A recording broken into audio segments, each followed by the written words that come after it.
Chapter 11. Now a certain man was sick, named Lazarus, of Bethany, the town of Mary and her sister Martha. It was that Mary which anointed the Lord with ointment, and wiped his feet with her hair, whose brother Lazarus was sick. Therefore his sisters sent unto him, saying, Lord, behold, he whom thou lovest is sick. When Jesus heard that, he said, This sickness is not unto death, but for the glory of God, that the Son of God might be glorified thereby. Now Jesus loved Martha, and her sister, and Lazarus. When he had heard therefore that he was sick, he abode 2 days still in the same place where he was. Then after that saith he to his disciples, Let us go into Judea again. His disciples say unto him, Master, the Jews of late sought to stone thee, and goest thou thither again? Jesus answered, Are there not 12 hours in the day? If any man walk in the day, he stumbleth not, because he seeth the light of this world. But if a man walk in the night, he stumbleth, because there is no light in him. These things said he, and after that he saith unto them, Our friend Lazarus sleepeth, but I go, that I may awake him out of sleep. Then said his disciples, Lord, if he sleep, he shall do well. Howbeit Jesus spake of his death, but they thought that he had spoken of taking of rest and sleep. Then said Jesus unto them plainly, Lazarus is dead. And I am glad for your sakes that I was not there, to the intent ye may believe. Nevertheless let us go unto him. Then said Thomas, which is called Didymus, unto his fellow disciples, Let us also go, that we may die with him. Then when Jesus came, he found that he had lain in the grave 4 days already. Now Bethany was nigh unto Jerusalem, about 15 furlongs off. And many of the Jews came to Martha and Mary, to comfort them concerning their brother. Then Martha, as soon as she heard that Jesus was coming, went and met him, but Mary sat still in the house. Then said Martha unto Jesus, Lord, if thou hadst been here, my brother had not died. But I know, that even now, whatsoever thou wilt ask of God, God will give it thee. Jesus saith unto her, Thy brother shall rise again.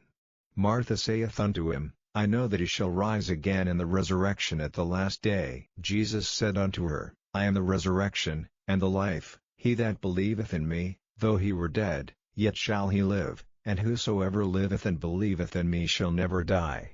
Believest thou this? She saith unto him, Yea, Lord, I believe that thou art the Christ, the Son of God, which should come into the world. And when she had so said, she went her way, and called Mary her sister secretly, saying, The Master is come, and calleth for thee. As soon as she heard that, she arose quickly, and came unto him. Now Jesus was not yet come into the town, but was in that place where Martha met him.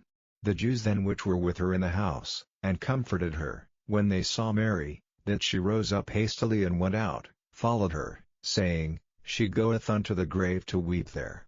Then when Mary was come where Jesus was, and saw him, she fell down at his feet, saying unto him, Lord, if thou hadst been here, my brother had not died. When Jesus therefore saw her weeping, and the Jews also weeping which came with her, he groaned in the spirit, and was troubled, and said, Where have ye laid him? They said unto him, Lord, come and see. Jesus wept. Then said the Jews, Behold how he loved him. And some of them said, Could not this man, which opened the eyes of the blind, have caused that even this man should not have died? Jesus therefore again groaning in himself cometh to the grave. It was a cave, and a stone lay upon it. Jesus said, Take ye away the stone. Martha, the sister of him that was dead, saith unto him, Lord, by this time he stinketh, for he hath been dead 4 days. Jesus saith unto her, Said I not unto thee, that, if thou wouldest believe, thou shouldest see the glory of God? Then they took away the stone from the place where the dead was laid. And Jesus lifted up his eyes, and said, Father, I thank thee that thou hast heard me. And I knew that thou hearest me always, but because of the people which stand by I said it, that they may believe that thou hast sent me. And when he thus had spoken, he cried with a loud voice, Lazarus, come forth. And he that was dead came forth, bound hand and foot with grave clothes, and his face was bound about with a napkin. Jesus saith unto them, Loose him, and let him go. Then many of the Jews which came to Mary, and had seen the things which Jesus did, believed on him. But some of them went their ways to the Pharisees, and told them what things Jesus had done. Then gathered the chief priests and the Pharisees a council, and said, What do we? For this man doeth many miracles. If we let him thus alone, all men will believe on him, and the Romans shall come and take away both our place and nation. And one of them, named Caiaphas, being the high priest that same year, said unto them, Ye know nothing at all, nor consider that it is expedient for us, that one man should die for the people, and that the whole nation perish not. And this spake he not of himself, but being high priest that year, he prophesied that Jesus should die for that nation, and not for that nation only, but that also he should gather together in one the children of God that were scattered abroad. Then from that day forth they took counsel together for to put him to death. Jesus therefore walked no more openly among the Jews, but went thence unto a country near to the wilderness, into a city called Ephraim, and there continued with his disciples.